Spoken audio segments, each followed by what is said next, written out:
Amis de langue française, je vous salue dans le bon nom de Jésus-Christ. Et voici ce que nous lisons dans l'Ancien Testament. Le prophète Élie se leva et s'en alla pour sauver sa vie devant la reine Jézabel qui voulait le tuer. Il alla dans le désert où, après une journée de marche, il s'assit sous un genêt et demanda la mort en disant: Ah, c'est assez. Maintenant, Éternel, prends mon âme, car je ne suis pas meilleur que mes pères. Le prophète se coucha et s'endormit. Plus tard, il entra dans une caverne. Il y passa la nuit. Et voici la parole de l'Éternel lui fut adressée en ces mots. Mais, Élie, que fais-tu ici? Sors et tiens-toi dans la montagne devant l'Éternel. Et voici l'Éternel passa. Et devant l'Éternel, il y eut un vent fort et violent qui déchira les montagnes et brisa les rochers. Et l'Éternel n'était pas dans le vent. Et après le vent, ce fut un tremblement de terre. Et après le tremblement de terre, un feu. L'Éternel n'était pas dans le feu. Et après le feu, un murmure doux et léger. Quand Élie l'entendit, il s'enveloppa le visage dans son manteau. Il sortit et se tint à l'entrée de la caverne. Et voici une voix lui dit, et lui fit entendre ces paroles. Mais Élie, que fais-tu ici? Vous voyez, mes amis, il y a des jours comme ça. Quand la lumière du jour est faible, que le ciel est gris, que les gens sont aussi moroses que le temps, alors là, oui, des jours comme cela, on n'en va pas. Des jours comme lorsque tous les animaux ne chantent plus, ni ne dansent plus dans le ciel et restent silencieux. Il y a des jours comme celui-là, où seules quelques plantes abîmées ont survécu au froid de l'hiver.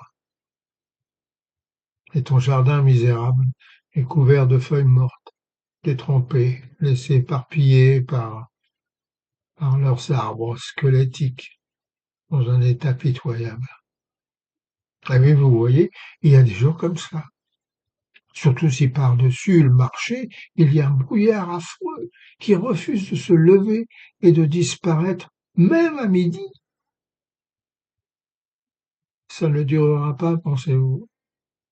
Et alors cette petite espérance avec elle se console, mais sans aucune chance.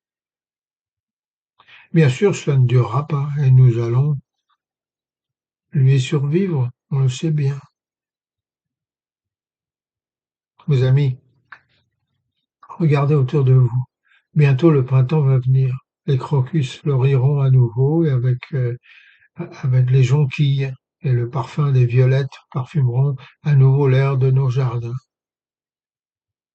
Nous devons peut-être encore faire un petit voyage avant d'atteindre la porte du printemps, mais les primevères prématurées sont la clé qui ouvrira ces portes hivernales et ouvriront la porte de nouvelles réjouissances. Croyez-moi, les jours sombres ne dureront pas. Le printemps arrive et nous le savons. La saison estivale de Dieu approche.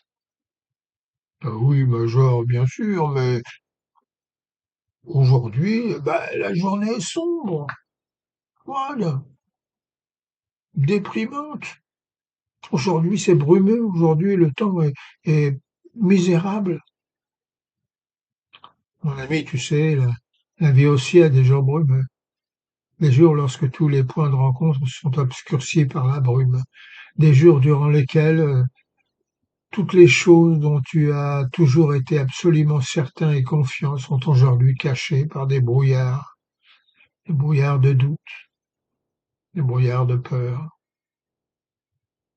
Il est facile pour certains, dont les chemins les mènent à travers la lumière du soleil, de nous dire que les montagnes sont toujours là et que nous les verrons dès que le brouillard se lèvera. Et beaucoup d'entre nous ont du mal à croire de seconde main que ces montagnes existent.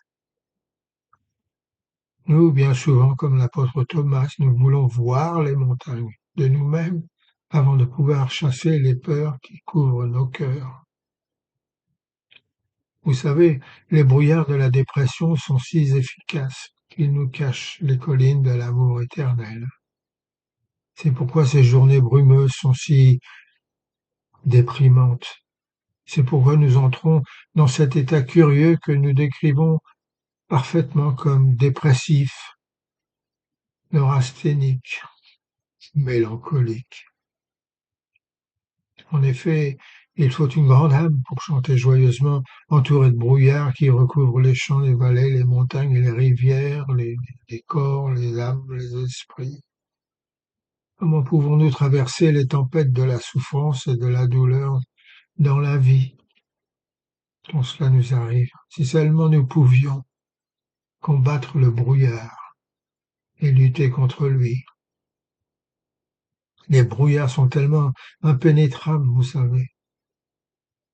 Faites une brèche, elle se refermera automatiquement, instantanément. Alors regardez le pauvre Élie, comme son heure est stupide dans la caverne. Il le sait. Tous ses arguments avec lui-même, toutes ses désapprobations, ses contradictions, tous ses raisonnements illogiques, toutes ses objections, toutes ses explosions intérieures, tout son processus de déduction, comme un homme qui tenterait de vaincre le brouillard en le combattant. Que peut-il faire? C'est vrai, quoi. La force du brouillard, c'est qu'il nous empêche de voir ce qui se trouve devant nous. Si nous pouvions voir le danger, nous nous préparerions à l'affronter, nous pourrions poser notre pied par terre et nous préparer pour la prochaine étape. Mais comme nous ne pouvons pas voir, nous craignons ce que le brouillard pourrait cacher. La peur du possible est toujours plus effrayante que la peur du vrai, du réel, car nous n'avons pas le pouvoir de mesurer le possible. Vous voyez, rien ne déforme la réalité comme le brouillard. Oui, mais alors, me direz-vous, qu'est-ce qu'on peut faire? Sors de la caverne, Élie. Lève-toi et mange, dit Dieu au prophète. Mets ta confiance en moi, dit Dieu à Abraham face à une terre inconnue. Mets ta confiance en moi, dit Dieu à David fuyant dans le désert poursuivi par son méchant fils. Mets ta confiance en moi, dit Dieu à Daniel entrant dans la tanière des lions. Mets ta confiance en moi, dit Dieu à l'apôtre Paul alors qu'il était confronté à un naufrage. Mets ta confiance en moi, dit Dieu à l'apôtre Jean alors qu'il tombait comme mort aux pieds du Christ. Il lui révélait ce que révélait l'avenir. Vous voyez, tous les éléments sont là pour faire s'évaporer le brouillard de la dépression de notre chemin. Ainsi, n'ayons pas peur, mes amis. Nous ne pouvons peut-être rien y faire, mais dans la façon nous prenons ce futur avec foi. Sachons avancer, faisant confiance à Dieu. Il va nous guider dans la bonne direction si nous abandonnons toute notre vie entre ses mains. La foi, dit l'auteur de la lettre aux Hébreux dans le Nouveau Testament, la foi, c'est d'être sûr de ce que nous espérons et certain de ce que nous ne voyons pas. Alors faisons confiance à Dieu, et surtout durant cette nouvelle année 2026. Rien ne lui est impossible. Et si nous lui faisons confiance, si nous avons foi en lui, Dieu nous aidera à parcourir ce chemin que nous ne connaissons pas encore, mais que nous savons sera capable d'être suivi correctement, car Dieu sera à nos côtés et nous guidera. Alors courage pour 2026. Dieu vous bénisse.